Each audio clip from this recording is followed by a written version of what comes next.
1 বছরের guarantee from the shop, মানে দোকান থেকে 1 বছরের গ্যারান্টি, আর হচ্ছে এই টার্বো কোম্পানি থেকে 3 বছরের গ্যারান্টি সহ ইন্দোনেশিয়াতে এই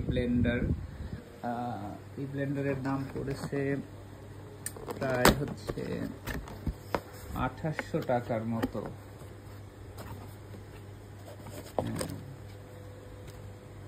2800 বা 3000 টাকার মতো। সো আমি একটু আনপ্যাক করি। সো এই যে আনপ্যাক করার পরে এটা হচ্ছে মশলা, বা হ্যাঁ মশলার জন্য যেটা, এটা হচ্ছে ঢাকনাটা, এটা হচ্ছে জুস, বা এটা মনে হয় 2 কাজেই ব্যবহার করা যাবে, শুধু জুস না। এটা হচ্ছে মেইন মেশিনটা। সো ইন্দোনেশিয়াতে এটার দাম হচ্ছে প্রায় 3000 টাকার মতো, 400 ওয়াট মেবি, কত যেন বললো।